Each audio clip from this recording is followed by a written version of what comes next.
नि सा गा पनि पनि गा पा पद पद गा नि ध सा नि सा गा पनि पनि गा पा पद पद गा नि ध सा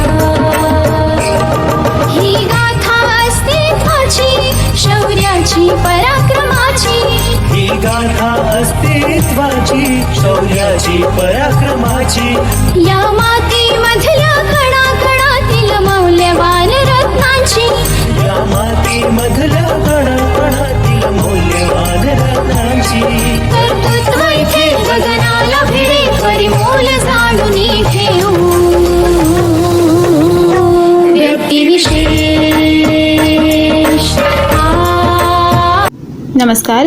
radio MPSC Guru spreading the knowledge powered by Spectrum अकॅडमीमध्ये मी रत्नमाला सूर्यवंशी आपले सर्वांचे स्वागत करते.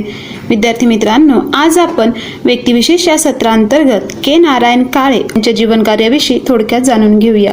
विद्यार्थी मित्रांनो, के. नारायण काळे यांचे पूर्ण नाव केशव नारायण काळे असे होते. त्यांचा जन्म 24 एप्रिल रोजी झाला.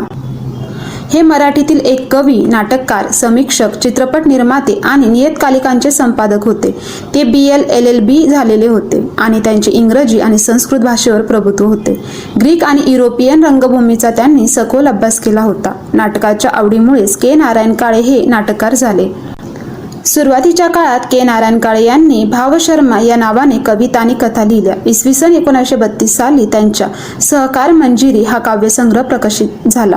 के. नारायण काळे यांनी अभिजात ही चित्रपट कंपनी स्थापन केली आणि म्युनिसिपालिटी या चित्रपटाची निर्मिती केली. प्रभात चित्रसंस्थेवर के. नारायण काळे यांनी एक लघुपट काढला होता. विद्यार्थी मित्रांनो, नारायण काळे यांनी 8 चित्रपटात काम केले होते. नाट्यकलेच्या आकर्षणातून त्यांनी इसवी सन 1933 मध्ये नाट्यमंतर ही नाट्यसंस्था काढली. त्यांनी मृदा राक्षसम या संस्कृत नाटकाचे कौटिल्य या नावाचे भाषांतर करून ते त्या संस्थेतर्फे रंगमंचावर आणले.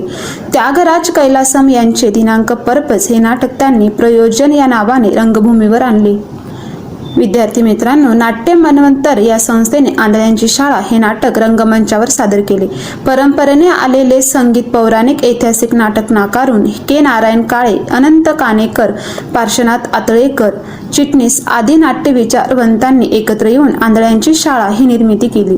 यासाठी के. नारायण काळे यांना त्यांचा परदेशी रंगभूमीचा व्यासंग कामी आला. 1 जुलै 1933 रोजी झालेल्या या नाटकाच्या पहिल्या प्रयोगात केशवराव दाते, नाटककार वर्तकांच्या पत्नी सौ पद्यावती वर्तक, म. रा. रानडे, पार्श्वनाथ आतळेकर, पितळे, ल. भ. केळकर, माधवराव प्रभू, नामजोशी हर्डीकर आणि के. नारायण काळे यांच्या भूमिका होत्या. नाटकाच्या नायिका 18 वर्ष वयाच्या ज्योत्स्ना भोळे होत्या. या नाटकाचे त्या काळात 100व्या आसपास प्रयोग झाले होते. के. नारायण काळे हे कला तत्वचिंतक, साहित्य समीक्षक व पुरोगामी विचारवंत म्हणून प्रसिद्ध होते. त्यांचे 1974 साली निधन झाले. विद्यार्थी मित्रांनो, जाणून घेऊया के. नारायण काळे यांनी लिहिलेली पुस्तके. अभिनय साधना, ॲन ॲक्टर प्रियर्स या स्टॅनिलाव्हिस्कीच्या नाट्यशास्त्रावरील ग्रंथाचे भाषांतर 1971 साली केले. कौटिल्य याचं रूपांतरित नाटक 1961 साली झालं. प्रतिमा, रूप आणि रंग 1974. मराठी नाटक व मराठी रंगभूमी यासंबंधी समीक्षा 1963. सरकार मंजिरी कविता संग्रह 1932.